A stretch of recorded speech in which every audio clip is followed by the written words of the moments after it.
vitória do Mirassol para cima do Corinthians e um jogo que foi muito, mas muito marcado pela arbitragem, e onde o próprio Fernando Diniz ele fala que a arbitragem condicionou completamente o resultado, fez com que o Corinthians perdesse em Mirassol. A gente vai tentar passar os lances aqui separadamente, mas num contexto geral, para a gente entender um pouquinho do que foi esse jogo, essa vitória do Mirassol. Vai, Renatinho, você queria falar do Corinthians? Mirassol 2-1 para o Corinthians, vitória importante para o Mirassol que precisava, por conta da zona de rebaixamento, e o Corinthians que perde a primeira com o Fernando Diniz. O que aconteceu lá em Mirassol? Quem é, Renatinho? Cara, o que aconteceu assim, o Corinthians, primeiro que o Corinthians é um dos times mais difíceis de se analisar desde as últimas 2 temporadas. Porque é um time capaz de fazer o jogo que fez contra o Peñarol, um jogo muito bom, e ontem se arrastar, cara. O Corinthians ontem, assim, principalmente no primeiro tempo, o time não tinha punch, não tinha, sabe, força, energia pra sair de uma situação que, primeiro, o pênalti, a gente vai falar, o pênalti é um absurdo, o pênalti dado pro Mirassol. De resto, acho que não tenho que discutir mais. O Diniz até reclamou de mais situações do Garro lá, eu acho que não foi o caso. Acho que o pênalti não existe. Mas assim, o Corinthians não perdeu só por isso. Perdeu porque o Corinthians hoje é um time que, assim, vem num bom momento, vem com a confiança ali em cima. É um jogo difícil, Mirassol e tal. Você tem um jogo de Libertadores na semana, você já viaja para Mirassol, que é uma viagenzinha que também tem lá seu desgaste. Assim, o resultado não é algo que fala assim, a questão do Corinthians, para mim, é essa disparidade entre Brasileirão e Libertadores. Claro, a gente tem que pontuar. Libertadores, fase de grupo, gente, desculpa. O Corinthians tá indo bem, tá fazendo a dele. Às vezes você é melhor e não faz o seu melhor. Mas assim, a Libertadores, pra mim, o couro come mesmo é mata-mata pra frente, mano. Porque os grupos, assim, um é mais fraco, outro é mais... Mas assim, não tem... A distância hoje de times brasileiros para outros centros na América do Sul é gigantesca. É gigantesco. É muito grande. Não dá pra você... O time cai na primeira fase de Libertadores hoje, de fase de grupos, é loucura. Não dá, você sendo brasileiro. E aí pegou o Mirassol, que também esse ano tá experimentando, né? Jogar quarta e domingo, que também tá sofrendo um pouco no brasileiro. Mas, como eu falei, pra mim a questão do Corinthians que fica muito escancarado ontem é a questão do equilíbrio do elenco. E aí a gente tem que separar uma coisa da outra. Eu vou me alongar um pouquinho, depois vocês veem. O Corinthians, eu acho que ele tem boas peças, ele tem bons jogadores, só que o Corinthians tem um elenco que é extremamente desequilibrado. E ontem é um jogo, por exemplo, que o Corinthians recuperava a bola e ele não tinha o tal do jogador de velocidade para transicionar a bola até o ataque. Gente, de verdade, depois a gente faz esse exercício. Quanto tempo o Corinthians não tem um ponta, um extremo? Você fala, esse jogador é top 5 no Brasil, é pica, é jogador que você pode contar. O Corinthians tentou o Thales Magno, acho que era uma boa tentativa, era um jogador que eu achava que podia ser esse cara. Vitinho, uma boa tentativa. E tal. Mas assim, o Vitinho mesmo, o Vitinho já se transformou num segundo atacante também. O Vitinho já não é mais aquele jogador de ida e volta. O Corinthians hoje, e aí a gente vai falar de equilíbrio de elenco. Hoje o Corinthians, você olha pra 9. Você tem o Yuri Alberto, o Pedro Raul e o Memphis que joga ali quando não tá o Yuri. A gente tá falando de 3 camisa 9. Quantos milhões tem numa brincadeira dessa? Beleza, vamos lá. Segundo atacante, o Corinthians tem Vitinho. Tem o Guinegão também no elenco, que era um jogador, por exemplo, para ser o seu terceiro 9. Porra, cara. Segundo atacante, você tem Vitinho, você tem o Laibardi, você tem o Lingard. Quem mais? Você tem o... Então, assim, o Corinthians tem um monte de jogador ofensivo e ele não tem ninguém que é um jogador de transição, de força, de energia, para fazer o que a gente falou, para ter punch. Então, assim, o Corinthians parece o futebol manager que você tá ali contratando um jogador, e aí sai um jogador livre, você contrata mesmo não precisando. E eu sei que essa que realmente dá aquela vontade, jogador de graça, ofereceram aqui, eu vou trazer. Mas o quanto que isso precisa? O quanto isso equilibra o elenco? O Corinthians tem um monte de jogador igual, mano. O Corinthians tem um monte de jogador igual. E aí o Corinthians não tem um lateral esquerdo pra segurar o Rojão quando não tem o Bidu, que o Hugo tá machucado e nunca foi bem. O lateral direito reserva, já deu pra ver que não serve para ser reserva, porque estão colocando o Ranieri lá. O Corinthians não tem ponta. Aí tentou com o Kaique, que era o menino que estava vindo bem, machucou. Mas também não era. O time que não conhece precisa ter um ponta, pelo menos um, com 10 gols por temporada, gente. Sabe? Para entregar resultado, para levar o time para frente. Então, assim, Eu entendo que quando o jogador tá livre, é mais fácil de trazer, tudo bem. Mas você vai ficar empilhando um monte de jogador, pagando um monte de salário, e o seu elenco ele não tem nem pé nem cabeça. O Corinthians hoje não pode jogar num 4-2-3-1, num 4-3-3. Não pode. Porque ele não tem jogador. Ele coloca o Bidon de lado. Aí você quebra os outros ainda. O André. Não, você tá quebrando o Bidon também, né? Colocando ele de lado. É isso. Então, assim, o Corinthians tem um monte de jogador igual, por um monte de posição. E pra mim é um elenco que não tem. Pra mim é um elenco de videogame. É um elenco de videogame. Em algum momento, cara, na sua carreira, você é gestor, vai chegar um momento que você fala, pô, eu tenho 2 9. O que é um elenco equilibrado? Eu tenho um 9 que eu pago bem, eu tenho outro 9 bom, e eu tenho um moleque, que quando esses daqui eu colocar, esse é um elenco bom. Agora, eu tenho um monte de jogador na mesma posição, que ganha pra caramba, ninguém vai jogar. E eu vou empilhando, vou fazer o que com isso? Mas aí... Vai ter momentos que você vai ter que falar assim, hoje cara, eu gosto desse jogador que você tá me oferecendo. Mas eu tô cheio de cara assim. Mas aí cai naquela da filosofia que a gente bate aqui há tempos. Sai um treinador, entra outro, traz 3. É isso. Sai esse treinador, entra outro, traz mais 2. Vai empilhando, pô, jogador da mesma posição. Eu tô contigo. Eu acho que o Corinthians tem um elenco competitivo, mas não consegue variar esquema, porque não tem o ponta. Aí se você tenta adaptar o Bidon pro lado, ele cai muito de produção. Se você tenta fazer um meio de campo mais forte pra ter punch, você perde muito em qualidade.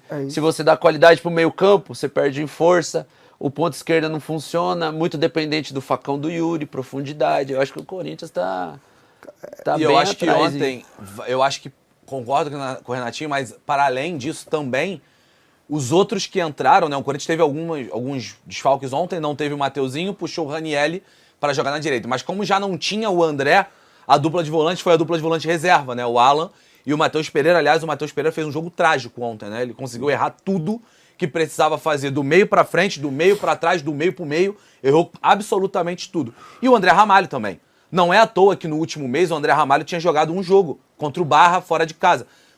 Sai o Gustavo Henrique, hoje a sensação de que o Corinthians perdeu o Gustavo Henrique hoje é a mesma coisa que perdeu o Garro. É a mesma coisa que perdeu o Hugo Souza. Talvez até melhor perder o Hugo Souza do que perder o Gustavo Henrique, porque o Cauê, o moleque reserva, entrou bem. É melhor você perder o Yuri Alberto... É melhor isso aí. É bom goleiro, mas era... Mas é melhor você perder o Yuri Alberto do que você perder o Gustavo Henrique. O André Ramalho tá sempre na cena do crime. Sim. Todos os gols saem por ali, tá sempre participando, enfim. O Corinthians tem um banco muito problemático.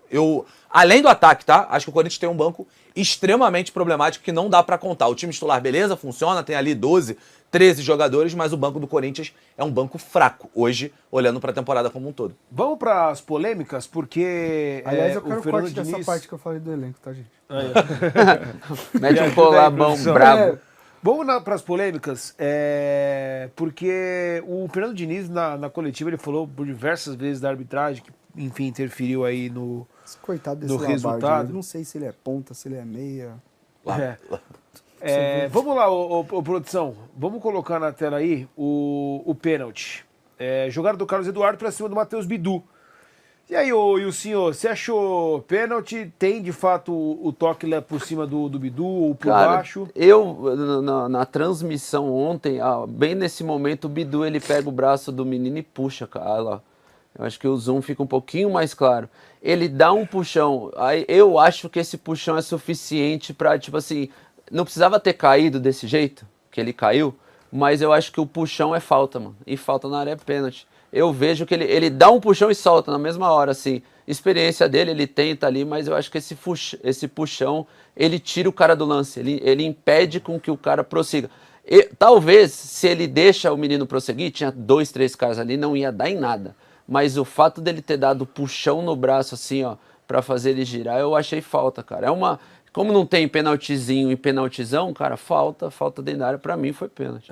Eu acho que esse é aquele tipo de lance que se o juiz dá no campo, o árbitro não pode chamar.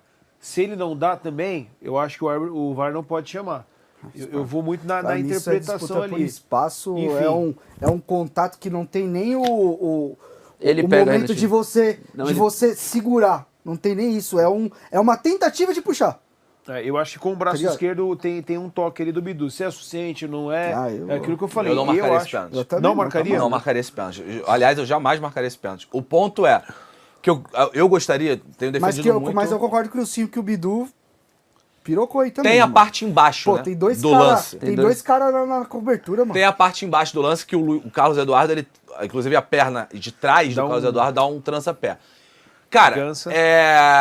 esse tipo de lance, esse trança-pé, esse toquinho que a bola pega, que pega uma perna na outra e tal, a gente já viu ser marcado várias vezes dentro da Série A do Campeonato Brasileiro e já viu não ser marcado várias vezes. E aí é por isso que eu defendo que o senhor Rodrigo Sintra, chefe da Comissão de Arbitragem do Futebol Brasileiro, apareça para falar. Ele precisa compactuar, pegar esse lance, olha só, gente, a partir daqui, todo lance igual a esse é cal.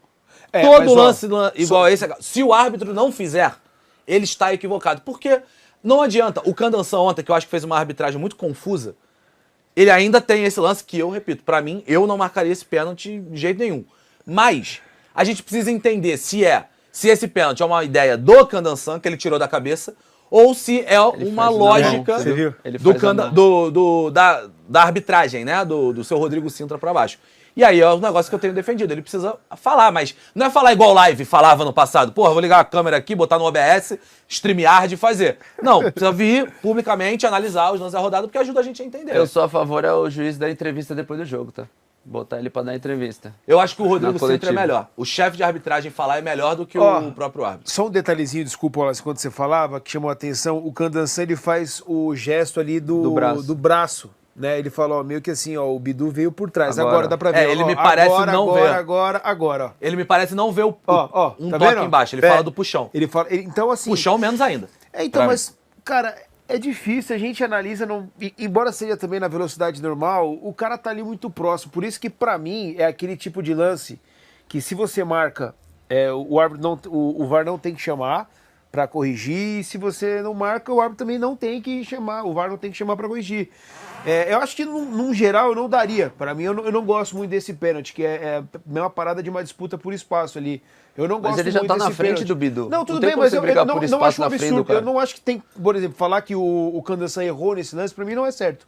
Falar que ele está errado, eu discordo muito. No futebol brasileiro, qualquer contato tá virando falando. Cara, eu vi esse lance ontem, demais, sabe o que eu lembrei? Vem na mesma hora na minha cabeça.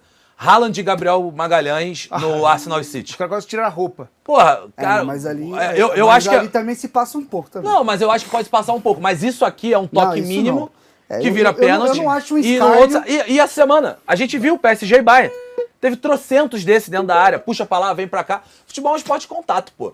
Então. A gente não pode achar que... A gente tá normalizando. O atacante entrou na área. Ele não pode ser tocado. Se ele for tocado, é pênalti. Eu não acho isso correto, tá ligado? Lembrando que a gente está analisando, ou pelo menos eu estou analisando aqui, no sentido do toque em cima. Eu não dá para ver com muita clareza o que de fato acontece ali embaixo. Não sei se essa é a melhor ângulo. Dá para ver claramente que tem o famoso Tegansapé. Acho que não explica a vitória do Mirassol, tá? Acho que o Mirassol foi melhor que o Corinthians e arranjaria gol. Independente disso. O Mirassol foi melhor do que o Corinthians, mas eu... Agora, vamos olhar outro lance que o Corinthians também reclama, que é o segundo gol do Mirassol. Seguinte, uma disputa ali do Shailon com o Garro, e aí poderia ter tido uma falta do Shailon em cima do Garro. Depois tem um cruzamento ali do Carlos Eduardo, o Edson Carioca faz o gol de cabeça. Alguém achou que foi falta do Shailon em cima do Garro? Não. Pra mim, é que assim... Até o Garro não achou que foi falta, porque ele levantou rápido. Pois é, assim, não tem reclamação do Garro. Mas, assim, essa foi uma reclamação que eu vi muito forte nas redes sociais, assim, o torcedor corintiano. Pra mim, claramente, o Shailon consegue dar o toque pro Carlos Eduardo, e aí o Galo chega meio que atrasado no lance e bate no pé do Shailon. Aí é choradeira. Aí tá chorando. É? Esse aí é tranquilo? Zero polêmica? Zero polêmica. Eu achei que... Você achou falta, Luizinho? Não, zero. Se o Garro tivesse tocado na bola, a bola tinha saído nem a lateral. Exatamente. Gastar tempo com isso é até errado. Isso é a famosa dividida. Tanto que o Garro, como disse, o Garro já levanta e vai jogar. Então, se é o contrário, se é o gol do Corinthians e o Mirassol tá reclamando, não tô dizendo que a gente tá errado, mas a internet como um todo, nós até inclusive, jamais estaremos falando. Assim, mas quando eu vi o lance assim depois, confesso que eu não vi no momento, não consegui ver ao vivo, eu vi depois e falei, a galera tá reclamando disso. Aí cheguei aqui na nossa redação, nosso Murilão, corintiano, ele falou aqui, ó, tá vendo? Foi falta sim. Falei, pô, Murilão, sério? Foi falta, eles disputam aqui, mas atinge o Garro. Pô, aí é loucura. Mas enfim, Tá aí então o outro lance aqui para sempre deixar claro para vocês aí a nossa opinião. Temos o áudio já, o grande Nicolas? Chorar, mandar áudio.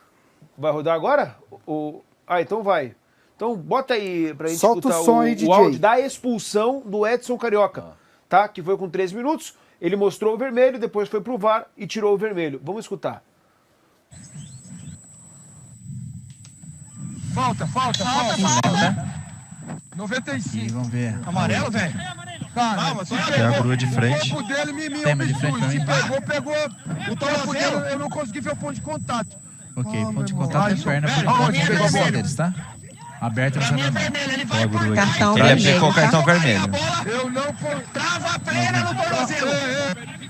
Vamos ver se tem alguma dobra de articulação ou travar, tá? Ei, calma. Pegar aqui invertido e fazer um frame a frame dela, tá bom, Góis? Ok, frame a frame, vai. Tem trava, tem um joelho ali. O que atinge é o joelho inicialmente e depois um contato lateralizado com a perna, tá? Essas são as melhores câmeras com... O jogador continua caído, recebendo atendimento no tornozelo. Fica todos aí, eu quero falar só com os dois. Eu quero falar só com os A dois. 2 não pegou o jogador. Não, põe a câmera atrás. As 4 câmeras, Góis, fechadas são essas 4 aqui. Ele dá uma Pode Temos falar. as 3 câmeras de impedimento Cinco. abertas. Assim, ok. e atinge acima do tornozelo com a sola. Ó, Não o que tem eu vejo contato. aqui é o seguinte, ó, não tem contato com as travas, ele não fecha a perna, o contato é com o joelho, contato médio, não é um contato com força Não tem excessiva. transferência de peso, tá? Intensidade Foi mais recomendado, baixa. tá? Velocidade real, tá, Góis? Matheus, eu ouvi a sua... Velocidade real. Matheus, eu ouvi seu relato, vou recomendar uma revisão para um possível não cartão vermelho, ok? Perfeito. Você quer mostrar As imagens que nós temos aqui não tem trava da chuteira, 5. Não tem Ele chegou. O único contato que tem é um joelho no pé, tá bom? Pode abrir pra ele aqui na 5, Ele ele está lá. Pra mim, joga então aqui. A invertida. Perfeito, é aquela perna de trás. Vou te mostrar a invertida que mostra a perna de trás. Invertida. Bem devagar. Frame a frame.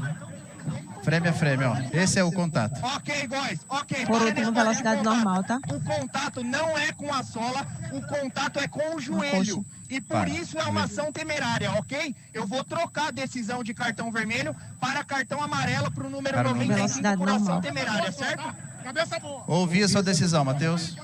Tá aí, então o áudio do VAR. Acho que tem a explicação ali clara do que aconteceu ali, pelo menos na interpretação ali da cabine de VAR. Alguém achou um absurdo essa mudança do cartão? Eu acho um absurdo você ir ver alguns lances e outros não. Que nem o lance do pênalti, eu acho que era um lance que ele poderia ter olhado. Já que é pro VAR apitar, apita os dois. Mas nesse caso, o VAR impediu uma cagada no jogo. Estragar o jogo. O VAR, nesse caso, impediu o jogo de ser estragado. Isso era comecinho do jogo. Uma falta normal, você ia tirar um jogador do Mirassol, velho. E aí o VAR, eu acho que aí foi muito bem. Viu que o áudio é bem legal. Calma, irmão. Calma, não é assim não. Já foi com o vermelho. Isso aí não é falta pra vermelho. E eu vou te falar, até pra... O amarelo até cabe, mas também Porque passasse como o jogador também... do Corinthians está de costas, eu acho que a cena é um pouco mais... mas ele tava de frente, então, mano. mais forte do que realmente... O problema é VAR ficar reapitando o jogo, né, mano? Isso que é um negócio Eu acho que é muita gente que fala no VAR. Fala, Candansan, vem vê. Ninguém fala, mostra as imagens pra ele. Só tem esses tape, aí o Candansan decide. Agora fica um no VAR, fala, tem o pé ali, o outro, tem o joelho lá, não sei o que, sei que lá. Também, né, mano? Pra você entender Fala assim, tudo. não, Candansan, vem ver. Câmera 1, toma. Câmera 2, toma. Câmera 3, toma. Candansan, tá tudo no teu nome, pai. Tu decide. Porque, cara, é bizarro um monte de gente falando, sabe?